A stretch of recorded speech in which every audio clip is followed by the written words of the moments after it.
जय हिंद, जय भारत। नेताजी सुभाष की गौरव गाथा के भाग 14 में आप सबका स्वागत है दोस्तों। आजाद हिंद फौज की नंबर 1 गुरीला रेजिमेंट यानी सुभाष ब्रिगेड जनवरी 1944 में बर्मा पहुंच गई थी। अब बारी थी मोर्चे पर पहुंचकर दुश्मन से दो दो हाथ करने की। सुभाष ब्रिगेड में 3 बटालियन थी। पहली बटालियन जिसका नेतृत्व मेजर पीएस रतूड़ी कर रहे थे, उनकी बटालियन को रंगून से चलकर प्रोम, तोंगुप और म्योहोंग होकर क्योक्ता पहुंचना था। इससे आगे क्लादान नदी के साथ साथ आगे बढ़ना था, जहां अंग्रेजों ने वेस्ट अफ्रीकन डिवीजन को तैनात कर रखा था। दूसरी और तीसरी बटालियन की जिम्मेदारी थी कि मांडले और कलेवा होते हुए हाका फाल्म के चिन्ह हिल क्षेत्र में जाकर मोर्चा संभाले। वहां तैनात जापानी सेना को रिलीव करके मेजर रण सिंह और मेजर पदम सिंह के नेतृत्व में इन बटालियनों ने दुश्मन से लोहा लेना था। दोस्तों, सुभाष ब्रिगेड के मोर्चे पर पहुंचने से पहले ही नंबर 1 डिवीजन के बहादुर और इंटेलिजेंस ग्रुप के जवान जापानी सेना के साथ मिलकर अपनी भूमिका को बखूबी अंजाम दे रहे थे। ये जवान 8-8, 10-10 की टोलियों में बंटकर लड़ते हुए अंग्रेज सेना के ठीक बीच चले जाते थे। उनके बारे में गुप्त जानकारी प्राप्त करते थे। इसके अलावा लाउड स्पीकर और पर्चों के द्वारा प्रचार करके अंग्रेजों की ओर से लड़ने वाले ब्रिटिश इंडियन आर्मी के भारतीय जवानों को अंग्रेजों का साथ छोड़कर आजाद हिंद फौज में शामिल होने और मातृभूमि को आजाद करवाने के लिए प्रेरित कर रहे थे। अरे हमारी तरफ देखो, मैं और मेरे जवान अपने वतन को आजाद करवाने के लिए लड़ रहे हैं। अरे तुम भी अपनी बेड़ियों को तोड़ो, अंग्रेजों को छोड़ो और हमारी तरफ आ जाओ। आग बरसते गोलों के बीच इन जवानों ने अपनी बहादुरी से नेताजी का दिल जीत लिया था। अराकान सेक्टर में काम करने वाले मेजर एलएस मिश्रा और मेजर मेहरदास को सरदारे जंग का खिताब मिला था। मोंगडा और बुठीदोंग एरिया में 7th ब्रिटिश डिवीजन को बर्बाद करने में मेजर मिश्रा और मेजर मेहरदास की टीम की बड़ी भूमिका थी। लेफ्टिनेंट हरि सिंह, जिन्हें आईएनए का सर्वोच्च वीरता सम्मान शेर हिंद मिला, उन्होंने अकेले ही 7 अंग्रेजों को मौत की नींद सुलाया था। यह बात और है, आज इनके बारे में कोई बात नहीं करता। मेजर एलएस मिश्रा भी बाद में युद्ध में शहीद हुए थे। बिशनपुर सेक्टर में मेजर शौकत अली मलिक ने वो कर दिखाया था जिसका वायदा उन्होंने नेताजी से किया था। शौकत अली शराब के बड़े शौकीन थे। उनकी इस आदत से आजाद हिंद फौज के साथी अफसर ही परेशान नहीं थे, बल्कि नेताजी भी बहुत दुखी थे। नेताजी ने तो उन्हें फौज से निकालने के लिए कह दिया था, लेकिन शौकत अली ने नेताजी से एक मौका देने की प्रार्थना की। नेताजी ने उनका आग्रह स्वीकार कर लिया और एक मौका दे दिया। मुझे भी ट्रक पे चढ़ने का ऑर्डर दीजिए सर, मुझे भी फ्रंट पे जाना है। तुम कहीं भी जाने की हालत में नहीं हो। पर मैंने तो पीनी छोड़ दी है नेताजी। कब से?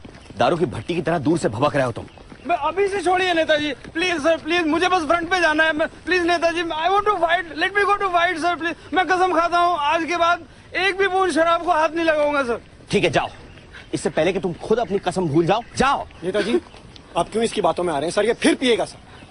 मैं इसे एक और मौका दे रहा हूँ। आजाद हिंद फौज के बहादुर ग्रुप के इस जांबाज की छोटी सी टोली जापानियों के साथ मिलकर बिशनपुर सेक्टर में अंग्रेजों से लड़ रही थी।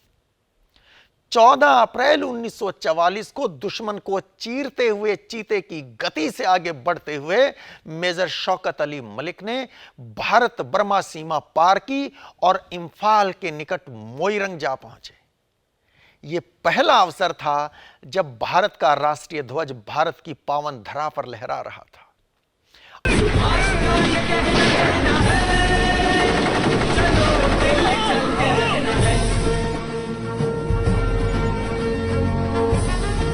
जय हिंद नेताजी, मैंने अपनी कसम पूरी की। नेताजी सुभाष चंद्र बोस की जय। नेताजी सुभाष चंद्र बोस की जय। नेताजी सुभाष चंद्र बोस की जय। आजाद हिंद फौज के सैनिक खुशी से पागल हो गए थे। लोग जिसे शराबी कहकर मजाक उड़ाया करते थे, वो भारत का बब्बर शेर साबित हुआ था। नेताजी ने शौकत मलिक को सरदार जंग के खिताब से सम्मानित किया। उधर कोहिमा सेक्टर में मेजर मगहर सिंह और अजमेर सिंह की टोलियों ने भी इतिहास गढ़ा था।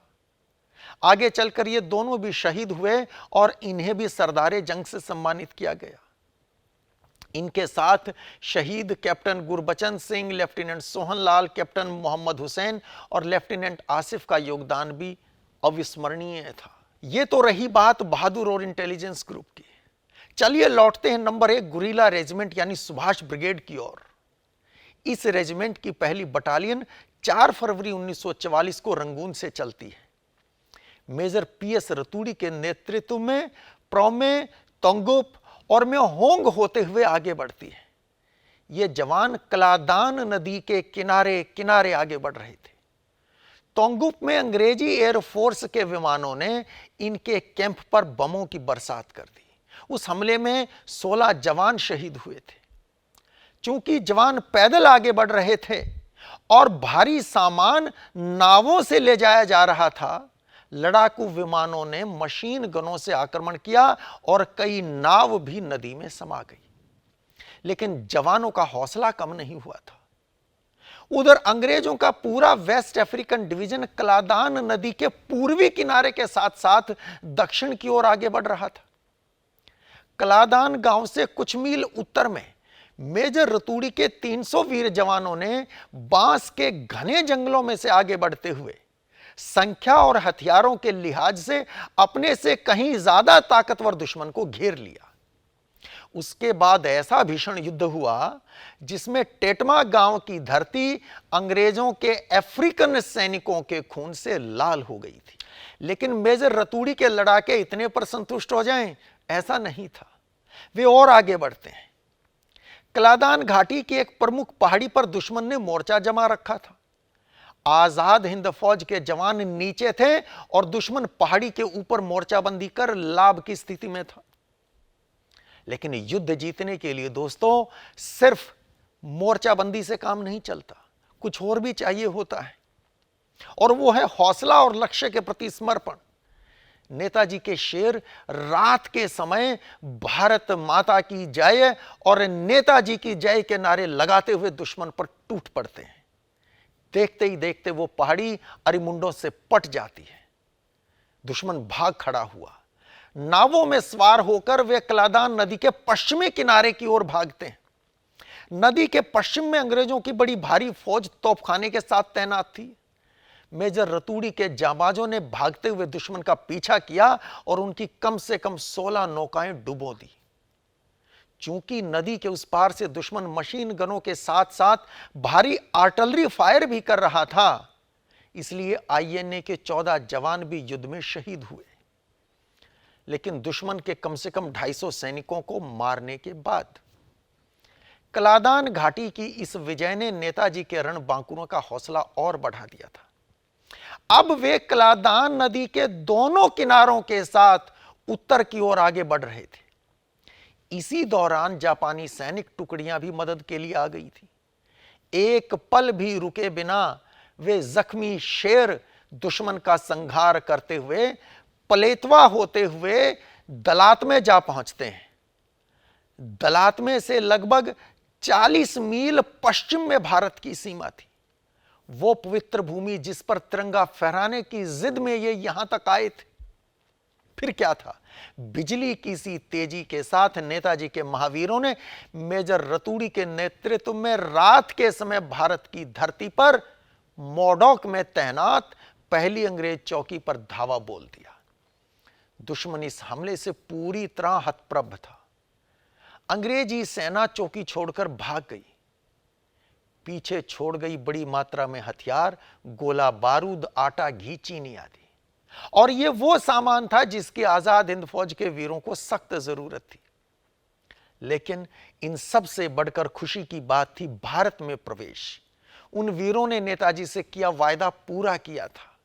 सभी जमीन पर यूं लेट गए जैसे कोई नन्हा सा बालक अपनी मां की गोद में समाकर असीम आनंद का अनुभव करता है।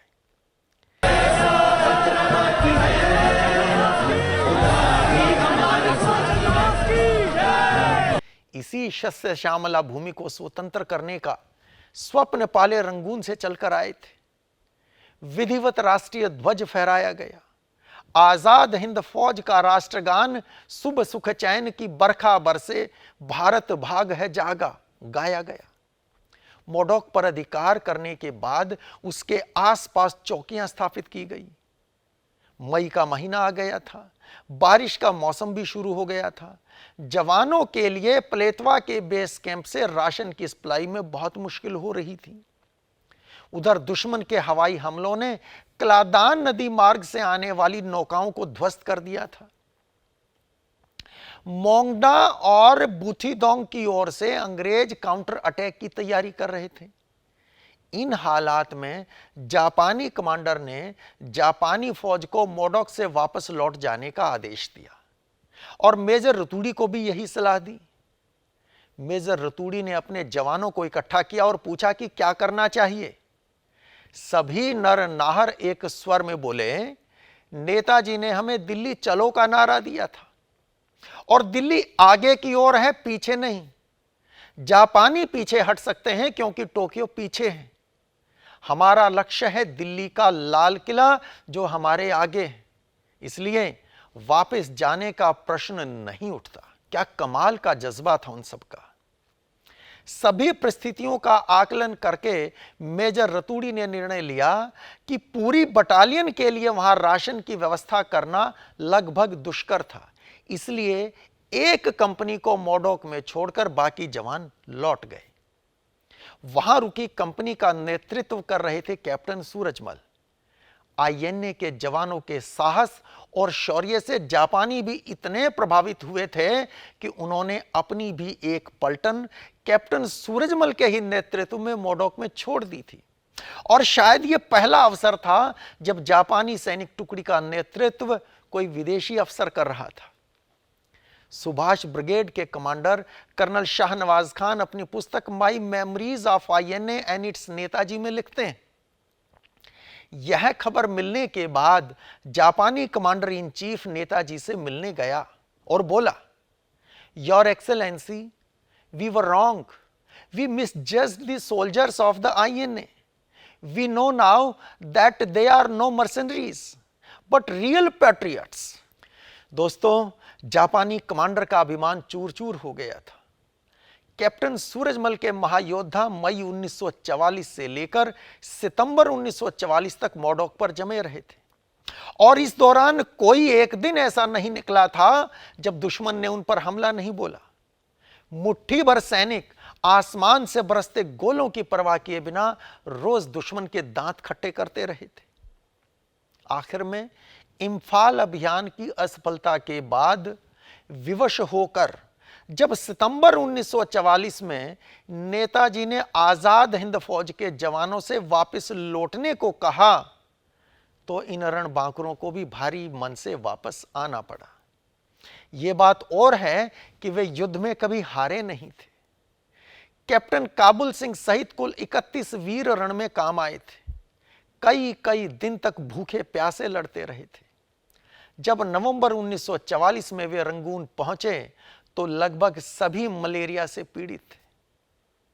वे घायल थे, दवा नहीं थी, पर उनकी हिम्मत अभी भी कम नहीं हुई थी। आजाद हिंद फौज की शौर्य गाथा को आज यहीं विराम देते हैं। आपको यह जानकारी कैसी लगी कमेंट बॉक्स में लिखकर जरूर बताइएगा। जल्दी फिर भेंट होगी। जय हिंद, जय भारत।